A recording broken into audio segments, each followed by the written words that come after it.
आदि पुरुष ने उड़ाई हमारे धर्म की धज्जियां, फैलाए ये झूठ। दोस्तों, महान हिंदू महाकाव्य रामायण पर बनी फिल्म में आदि पुरुष ने हिंदू आस्थाओं का मजाक बना दिया है। फिल्म रामायण की कहानी के साथ बड़ी छेड़छाड़ की गई है।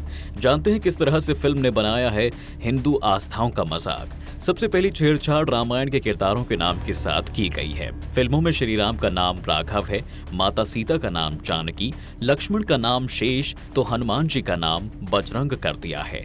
फिल्म में उनके असली नामों से उन्हें संबोधित ही नहीं किया गया।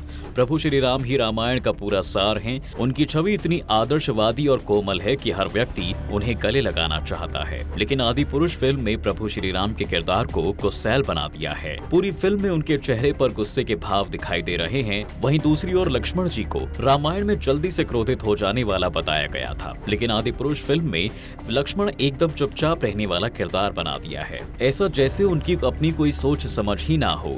वहीं माता सीता का किरदार एक आदर्श महिला का है। रामानंद सागर जी की रामायण में हमने देखा था कि उनके सिर पर हमेशा ही पल्लू रहता था। वो पूरी तरह से शरीर को ढक के कपड़े पहना करती थी और तो और उनकी साड़ी का रंग भी भगवा ही हुआ करता था। लेकिन आदि पुरुष में माता सीता को न सिर्फ अलग अलग रंगों के कपड़े पहनाए गए हैं, बल्कि उनके कपड़े काफी छोटे हैं।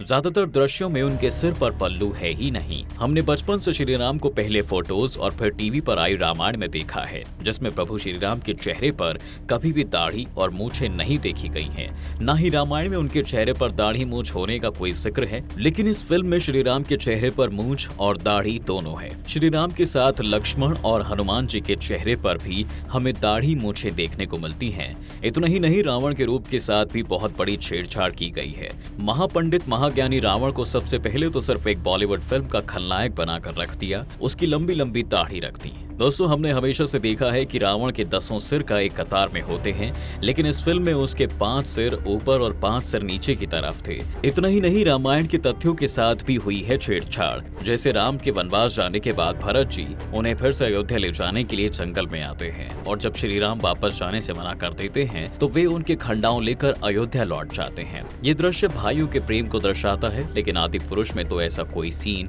है ही नहीं। यहाँ तो श्री राम पूरी फिल्म में खंडाओं की बजाय चप्पल में नजर आते हैं। वहीं वनवास से लौटने के बाद भी भरत मिलाप के दृश्य को दिखाया ही नहीं गया। इसी तरह हनुमान जी की संजीवनी बूटी लाने वाला दृश्य के साथ भी बड़ा खिलवाड़ किया गया है।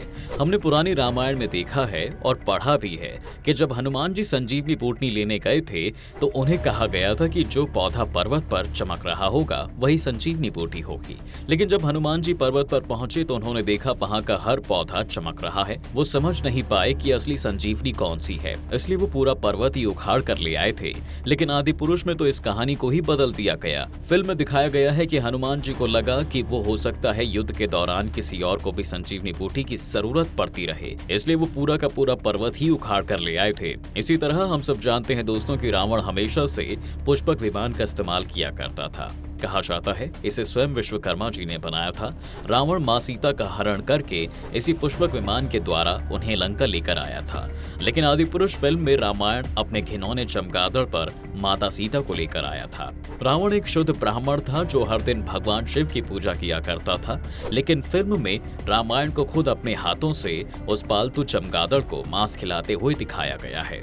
इतना ही नहीं, फिल्म में जटायु के किरदार के साथ भी बड़ी छेड़छाड़ हुई है। जटायु रामायण में एक गिद्ध पक्षी थे जो माता सीता को हरण के समय बचाने की कोशिश कर रहे थे, लेकिन आदि पुरुष फिल्म में जटायु को गिद्ध नहीं बल्कि एक गरुड़ पक्षी दिखाया गया है। सबको पता है कि लक्ष्मण ने कुटिया के चारों ओर लक्ष्मण रेखा तब बनाई थी जब श्री राम स्वर्ण मृग के पीछे गए थे। उन्हें श्री राम के करहाने की आवाज आई थी और वो उन्हें ढूंढने के लिए चले गए थे। लेकिन फिल्म में इस कहानी को भी बदल दिया गया है। यहाँ पर फिल्म में लक्ष्मण पहले ही वो सुरक्षा कवच बना देते हैं और फिल्म में उसे लक्ष्मण रेखा के नाम से संबोधित तक नहीं किया गया है। फिल्म में एक दृश्य और भी है। जब भगवान हनुमान अशोक वाटिका से लौटते हैं तो माता सीता उन्हें अपने बालों में लगा हुआ चूड़ा मणि देती हैं, लेकिन आदि पुरुष फिल्म में वो हनुमान जी को अपनी एक चूड़ी निकाल कर देती हैं। लगता है दोस्तों फिल्म को बनाने वाले चूड़ामणि और चूड़ी के बीच के अंतर को पहचान नहीं पाए। इस तरह के अनगिनत दृश्य फिल्म में डाले गए हैं। रामायण की कहानी को बदल कर दिखाया गया है। इतना ही नहीं, फिल्म में कुछ संवाद इस्तेमाल किए गए हैं जो रामायण किरदारों की गरिमा पर ही सवाल उठा देते हैं। जैसे हनुमान जी जब अशोक वाटिका में होते हैं तो रावण का एक राक्षस कहता है कि ये तेरी बुआ का बगीचा है जो यहाँ घूमने चला आया। या फिर जब मेघनाथ हनुमान जी को पकड़कर ले जाता है तो रावण उससे कहता है कि कोई और काम धंधा नहीं है क्या जो बंदर पकड़ता घूम रहा है।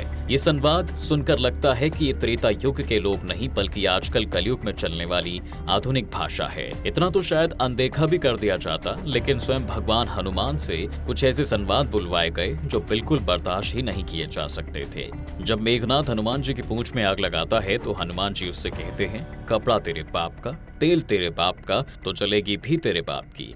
लंका दहन के बाद हनुमान वापस श्री राम के पास लौटते हैं और कहते हैं कि कह दिया रावण को कि जो भी हमारे भारत की बहन को हाथ लगाएगा उसकी लंका लगा देंगे। तो दोस्तों, इस तरह अमर्यादित संवाद आदि पुरुष फिल्म में इस्तेमाल किए गए हैं जो रामायण की गरिमा को पूरी तरह से बर्बाद कर रहे हैं। आपका इस फिल्म को लेकर क्या विचार है? क्या इस फिल्म पर प्रतिबंध लगा देना चाहिए? हमें कमेंट सेक्शन में जरूर बताएं। वीडियो को लाइक कीजिए और शेयर भी जरूर कीजिए।